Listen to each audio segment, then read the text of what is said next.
రాజులకు రాజు ప్రభులో ప్రభు అయిన యేసుక్రీస్తు నామంన మీకు శుభములు. ఈరోజు దేవుడు మనకు అనుగ్రహించిన వాక్య ధ్యానము అపోస్తలుడైన పౌలు భక్తుడు తిమోతికి రాసిన మొదటి పత్రిక 6వ అధ్యాయము 6వ వచనము. సంతుష్టి సహితమైన దైవభక్తి గొప్ప లాభ సాధనమై ఉన్నది. ప్రియులారా, ఈ వాక్య ధ్యానాన్ని మనం పరిశీలించినట్లయితే దైవభక్తిలో మనకు సంతుష్టి కలిగి ఉండాలి, అలాగే సంతృప్తి అనేది కలిగి ఉండాలి, ఆశ కలిగి ఉండాలి, ఆసక్తి కలిగి ఉండాలి. ఇష్టపూర్వకంగా దైవభక్తి సాధన చేయాలి. అంతే తప్ప ఏదో బలవంతంగానో లేక ఇతరులు చేస్తున్నారనో లేక అదేదో మనకు లాభాలను తెచ్చిపెడుతుందనో దైవభక్తి సాధన చేయకూడదంట. సంతుష్టి సహితమైన దైవభక్తి నీకు గొప్ప లాభాన్ని తీసుకొని వస్తుంది. ఆ లాభము లోక సంబంధమైనది కాదు. అనేకులు పొరపాటు పడి లోక సంబంధంగా మనకు అనేకములు వచ్చేస్తాయి అని భావిస్తూ ఉంటారు. అయితే అక్కడ దేవుడు ఇచ్చేటువంటిది మొదట ఆత్మలో సంతుష్టి, ఆత్మలో వృద్ధి. ఎప్పుడైతే నీ ఆత్మ వర్ధిల్లుతుందో నీకు అన్ని విషయాలలో దేవుడు అద్భుతమైన కృపనిచ్చి నిన్ను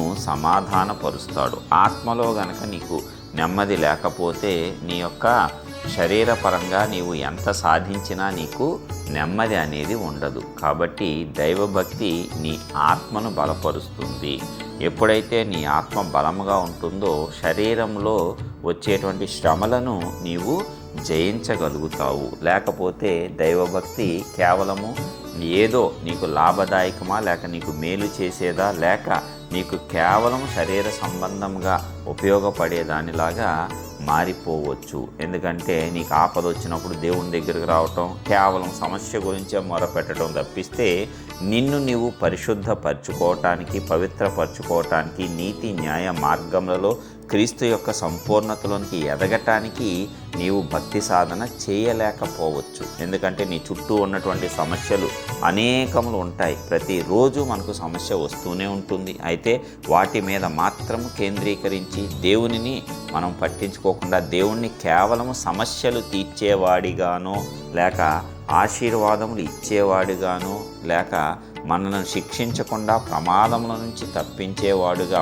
మాత్రమే చూస్తే అది మనకు ఎందుకు ఉపయోగము కాదు. దేవుని యొక్క ప్రేమను సంపూర్ణంగా నీవు తెలుసుకోవాలి. దేవుని యొక్క కృపను నీవు అర్థం చేసుకున్నప్పుడు ఆ యొక్క దైవ భక్తిలో నీవు సంతృప్త స్థాయికి చేరుకుంటావు. లేకపోతే నీవు ప్రతిరోజు భక్తి సాధన చేస్తున్నా నీ మనస్సులో తెలియని అసంతృప్తి ఉంటూనే ఉంటుంది. ఎన్ని సంవత్సరాల పాటు నీవు అలాగ చేసినా సరే నీకు ఏమాత్రము సంతృప్తి కలుగదు. దాని ద్వారా నీవు చేసేటువంటి భక్తి సాధన కేవలం ఈ లోకంలో ఈ శరీరపరంగా నీకు ఏదో కొంచెం మేలుగా ఉంటుంది తప్పిస్తే నీ ఆత్మ ఎన్నటికీ కూడా సంతృప్తి చెందదు. కాబట్టి మొదట నీ ఆత్మను వృద్ధి చేసుకుంటే, ఆత్మలో సంతృప్తి కనుక వస్తే నీ దైవభక్తి నీకు గొప్ప లాభ సాధకమవుతుంది.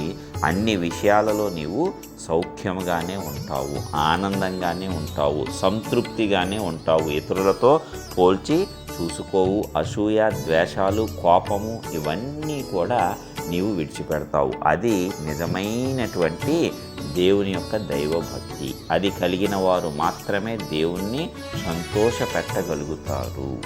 లేకపోతే దేవుడు బాధపడుతూనే ఉంటాడు. అయినా కుమారులు కుమార్తెలను కాబట్టి మన జీవనము కొనసాగుతూనే ఉంటుంది. అయితే నిజమైనటువంటి భక్తి నిన్ను నీవు దేవునికి సంపూర్ణంగా సమర్పించుకోవటంలో ఉంటుంది. నీవు దేవుని యొక్క స్వరూపము అనగా క్రీస్తు సారూప్యతలోనికి ఎదగటలో నీ యొక్క భక్తి నీకు ఉపయోగపడాలి. అట్లాగా లేనప్పుడు నీవు ఎంత చేసినా అది వ్యర్థమే అవుతుంది.